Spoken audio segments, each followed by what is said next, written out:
Hope you guys are okay with that. This is deleted scenes with director's notes. Scene 1. Exterior, evening. A quiet Metro Manila subdivision, what most people would call the right part of town. It is cold. Or at least as cold as a Metro Manila subdivision can be, but like moths, stubborn people are still outside peering at Christmas lights. Note, we've been with them for almost an hour now. No, edit, we haven't. Because Mom's called us inside to meet your family for Christmas dinner.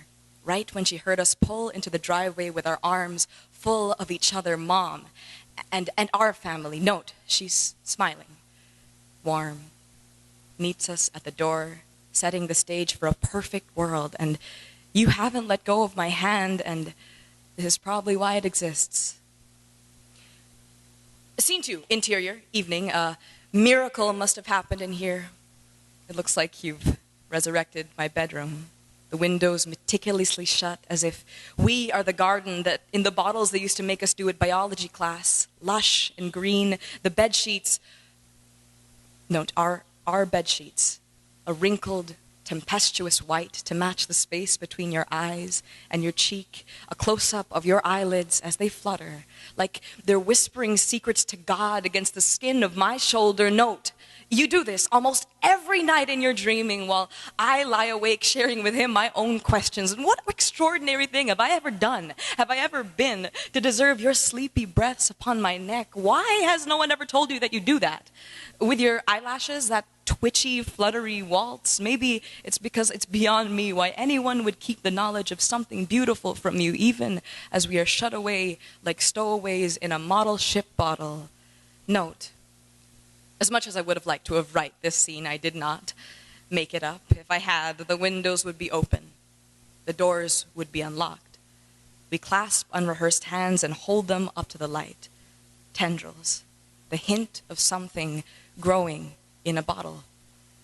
At least in here, I know I can do no wrong, because for the two of us growing together in any universe I didn't make believe is something to be ashamed of. Scene 3. I love how there were no lines in the freezer light of a supermarket aisle. Well, if there are, they're already memorized. Just follow the grocery list. Don't forget your please and your thank you and smile, just like we rehearsed. Just like earlier at the writing room floor, I call a dining room table. Daily hacking through my favorite scenes with my right palm hovering over a Bible. No, she's never gifted me the random I love you on days I've wanted to punch myself in the face. No, I don't know how her hands feel as her pulse quickens microscopically when I kiss her. We've never danced to Hall & Oates records or cooked dinner together or argued about something stupid. And the way that she flutters her eyelashes when she's sleeping against my shoulder doesn't make me want to. Scene 4. Butterflies. I went to this wedding over the weekend and they made us release these butterflies when the couple kissed, which I thought was kind of stupid, feeding them into these little harsh white envelopes, and mine was dead when I opened it. Its little white wings hung there limp in my hand. So I just looked around instead, as everyone else's butterflies ascended around me, carried away by the summer breeze. Big white dress, cheap shortcake, grandparents ecstatic, dad standing dutifully at the end of the aisle, mom crying, not from horror or shame, but from, could it be happiness? Just a couple of the things that the world may not have afforded us, not at least with our windows open and our doors unlocked. But I feel a fluttering against my palm, like a pair of eyelashes had brushed against it. So he was alive after all. Close up of his frail little body and translucently white wings, carrying my wishes to God as he departs shakily from my hand to chart his course. I hope to God he makes it. I hope to God he makes it. But I can only credit you for the resurrection. Tendrils, reaching up for a horizon we were never meant to see.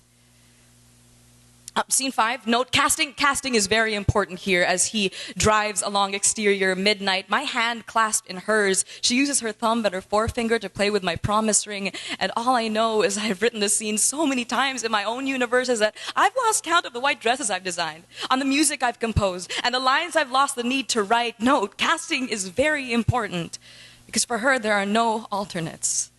There are no understudies. Scene 3, another edit, rewritten actually, at the dinner table with parents.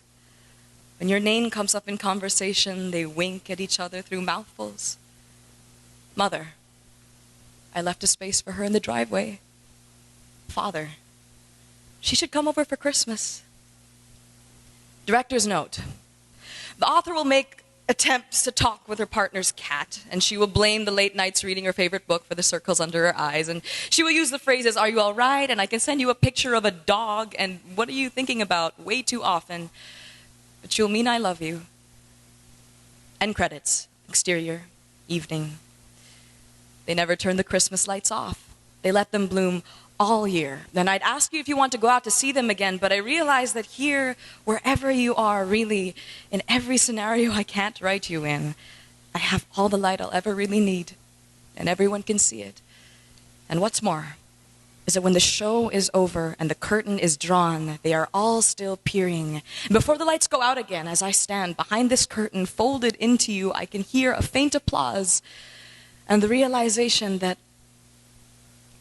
I'd never needed it in the first place, because it was you, and it always will be. Thanks, guys. All right, that was number 1, the longest one, so it's all good.